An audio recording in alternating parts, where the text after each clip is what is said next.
They are different than the main lobsters in that they do not have large claws on them. We have males and females. These so-called spiny lobsters are caught right off the coast. Most of these are right off San Diego, off Point Loma, off La Jolla. But even though they're caught locally, the majority of them are shipped overseas. Most of our lobsters throughout the year are sent to China. That's because in China, these are considered a delicacy and they're willing to pay a premium. Particularly for the Asian market, they want a perfect lobster. But we are in a trade war with China. Last year, a 25% tariff was placed on lobsters by China, and ahead of this season, that jumped to 35%. This year, the price has been a little bit lower from the Chinese buyers, so our fishermen get paid a little lower, but as a result, we can sell them a little bit less here.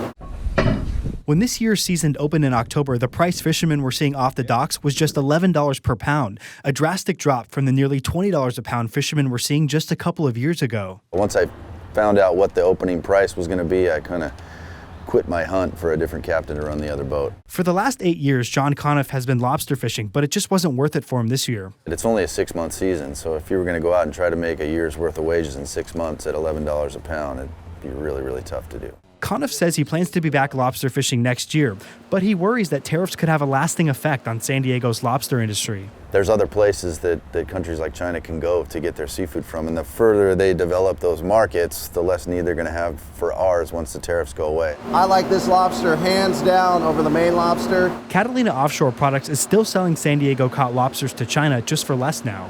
We're not necessarily worried because we have a great product. With tariffs driving prices down, locals can get good deals on spiny lobsters too. It's about $10 a pound cheaper than I've seen in years past. Yeah, it's a great time to buy lobsters. Conniff is hoping that this means more people will support local fishermen. There's only, give or take 240 lobster fishermen between San Diego and Santa Barbara. So it's a small community, and I'd like to think that what we catch, there's a home for here locally, if we could just raise awareness for that. The local industry is hoping that the tariffs are lifted soon and prices stabilize. Matt Hoffman, KPBS News.